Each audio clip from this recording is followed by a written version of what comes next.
Hi, and welcome to another episode of Rapid Fire Review, an airsoft gun review show brought to you by the people at Pyramydair.com. I'm your host, Barry Goodband. And I'm Nick Miller, and today we're going to be reviewing the TSD Sports Metal M1911 CO2 pistol. Alright, now this gun is really just about the basics. When it gets to your house, you're going to find the pistol itself and this really cool padded carrying case. Alright, well let's take a closer look at this kind of unique CO2 gun that's offered by TSD. Now, you'll notice that in this package here, there's no magazine. That's because the gun actually has an internal mag. And you're going to get at that by pressing the magazine release button to the left side of the gun here, and you'll see that the handle pops open, allowing you access to your CO2 chamber, as well as a 12-round single-stack internal magazine over here on the right side of the gun. Also here to the right side of the gun is your safety catch, and that's clearly marked F and S, and as you'll see when you put the gun into fire, you'll see that little red marking in there. Red, you're dead. Okay? All right, now you'll also notice on the top of the gun here, we've got these great built-in low-profile sights. You got the blade, or the notch in the back and the blade in the front. The blade in the front has this great white dot on it, so it's easier to get a target acquisition. Absolutely. I also like the way the sights are built really low profile into the gun here. Now that's going to make it so that you're not catching the gun, that front sight blade on any of your equipment when you're presenting the gun to a target. Exactly. And another cool thing about these built-in sights is that there aren't any screws or anything to come loose when you're playing. You know, you're not going to lose any parts out on the field. Absolutely. Yep. All right. And also here on the front, there's an accessory rail. And I know before I was saying that, you know, this gun is really just about the basics. But this is the one place where you can really have fun with it and go wild. You can get yourself maybe a flashlight or a laser, and that's pretty cool. Yeah, absolutely. Fun options. Yep. All right, now I'm going to show you real quick how to insert a CO2 power lit. It's really easy. You just push on the magazine release button, like Barry said, pops open the handle, and you take your CO2 power lit. You're going to insert it narrow end first, and you're going to rock in the bottom. You take this screw cap, and you tighten it up until you seat the power lit. And then you can close the handle, put in some BBs, and you're ready to fire. All right. Now, one thing I want to touch on here with loading the CO2 power lit is that when you're tightening it down, just hand tight is plenty. Remember, tight is tight. Too tight is broke. If you go over tightening that, you're going to crush the O-ring here in the top of the magazine well, and that's going to cause a malfunction with your gun. Exactly. All right, now that we've pretty much covered everything, why don't we head on over to the range, see how it performs. Let's do that. All right, there you go.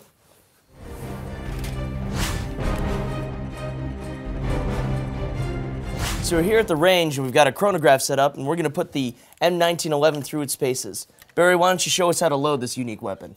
All right. Oh, as we mentioned before, it doesn't have an actual magazine. So what you're going to do is you're going to open up the CO2 access door, and then on the right side of the gun, you'll find the internal magazine. You're just going to slide the follower down and lock it off to the left there, and then you can just drop BBs in through the hole that's right there in the bottom of the magazine. And then as you're going to close the access panel, it's automatically going to knock that follower to the side, and it's going to slide up into position, and you'll be ready to rock and roll. All right. There you go. Sounds good. Sounds good. We'll click off the safety here. All right, let's see what we get.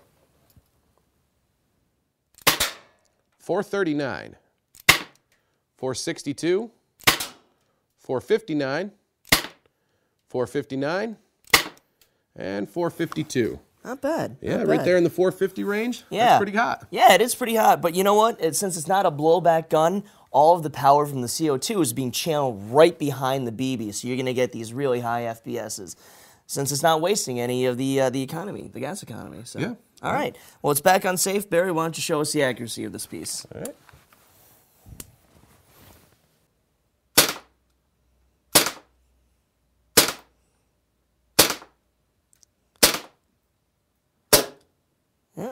Well, that's a little bit high there, but I like the grouping. They're pretty close. Very consistent. You put one right almost on top of the other one. Yeah, I tossed one off to the left there, but yeah, that'll happen. Yeah, you know what? Still, though, man-sized target, 30 feet away, you'll definitely be able to score a hit on that one. Absolutely. No doubt about that. Right on, right on. All right, well, why don't we head back and give our final thoughts? All right.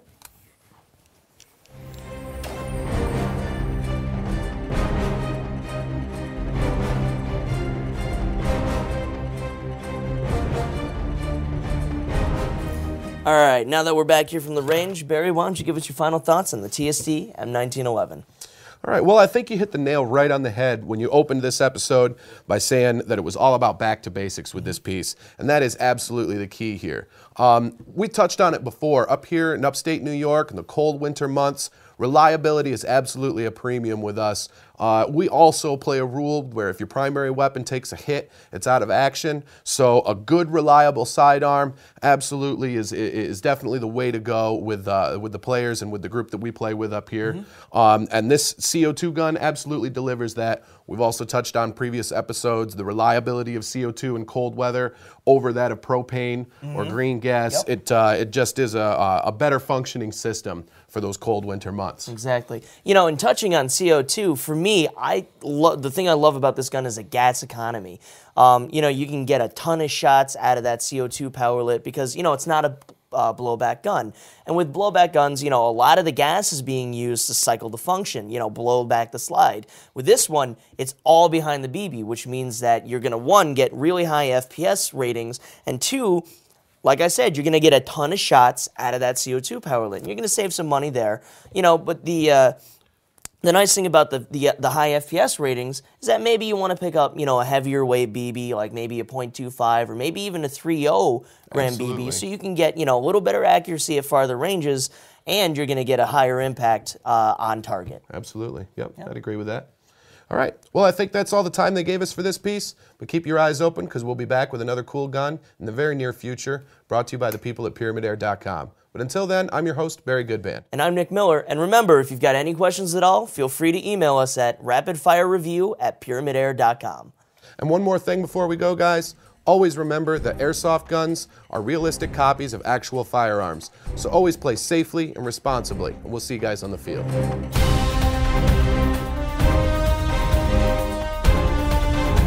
Do not remove the federally required orange marking from your gun. Treat airsoft guns the same as firearms. Assume a gun is loaded, even if you know it's unloaded. Never shoot at someone who isn't wearing proper eye protection. Never brandish your gun in public, and always transport it in a case. Do not point an airsoft gun at anyone as a joke. Keep your finger off the trigger until you're ready to shoot. Do not use airsoft guns to shoot at, discipline, or injure animals. Know the laws regarding airsoft guns and their use.